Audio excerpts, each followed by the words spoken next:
এলাকার কেউ ইজারাদার হয়ে ডাক আনতে পারবে না। ডাক না আনাতে কোনো সমস্যা থাকলে নির্বাহী অফিসে গিয়ে যুব সমাজ সেটা সমাধান করবে। 2 নাম্বার হচ্ছে নৌকা ভাড়া 5 টাকা, 16 জন করে নিতে হবে, অথবা তেল সহ দ্রব্যমূল্যের দাম বেশি হওয়ায় এখন 10 টাকা করে 10 জন বহাল থাকবে। নৌকা মালিকদের সাথে ইজারাদাররা এই 10 টাকার থেকে সমন্বয় করবে, কোনো প্রকার ঘাট ভাড়া থাকবে না। যদি এখন 10 টাকা করে ভাড়া থাকে তাহলে পরবর্তীতে সবকিছুর মূল্য হ্রাস পেলে ভাড়া কমানোর জন্য আলোচনা করার সুযোগ সুবিধা থাকবে। ছাত্রছাত্রীদের ভাড়া হাফ থাকবে। 1 মণ ওজন বা নির্দিষ্ট একটা ওজন পর্যন্ত কোনো প্রকার ভাড়া থাকবে না। এখানে 1 মণ হচ্ছে একটা নির্দিষ্ট ওজন দেওয়া হলো যে 1 মণ পর্যন্ত কোনো ভাড়া থাকবে না। এরপরে যদি কোনো 1 মণের উপরে মালামাল থাকে তাহলে সেগুলো কি করতে হবে, আলোচনা সাপেক্ষে ওইটার ভাড়া নির্ধারণ করা হবে। যেখানে বিমানে 30 থেকে 35 কেজি ওজন মাল ফ্রি নেওয়া যায়, সেখানে নৌকা ভাড়া তো সিম্পল একটা বিষয়। এখানে আমাদের 5 কেজি 1 মণের উপরে যেটাই নেই সেটার জন্য আলাদা 30 থেকে 40 টাকা ভাড়া দিতে হয়। ইভেন আমি নিজেও এটা দিয়ে আমার মালামাল নিয়ে যাই আর কি।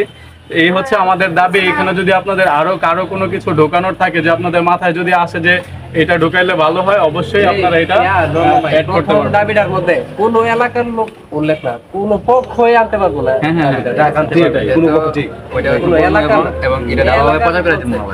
দালালভাবে প্রচার করতে এই ঘাট ওই ঘাট না, কোনো ঘাট না, সাজাবাদ ঘাট না, সিনেমা ঘাট না, হ্যাঁ সকল ঘাটে ডাক আসবে। মালামালের ব্যাপারটা এটা এখানে ভাড়াটা উল্লেখ করে দিলে ভালো হতো। পরবর্তী একটা যুক্তি ভাড়া নেবে, আমরা কি করতে পারি? একজন 10 কেজি আনবে, আরেকজন 20 কেজি আনতেছে। এখন তবে কারো ধারণা তো একটা বলতে পারেন যে এরকমের জন্য এরকম হইতে পারে, কারো ধারণা বলতে পারেন যে এত ওজনের জন্য এরকম হইতে পারে। 1 মণের জন্য ভাড়া থাকবে না, 5 মণের জন্য ধরেন সাপোজ 20 টাকা, এবং 5 থেকে 10 মণের উপরে গেলে 50 টাকা। এভাবে একটা নির্দিষ্ট প্রতি 5 টাকা দিয়ে মণ প্রতি 5 টাকা বৃদ্ধি করতে পারে। ভাড়া নিছে, ভাড়া কেমন নেই এখানে একটা অপশনে এখানে কিন্তু আরো অ্যাড করা যায়।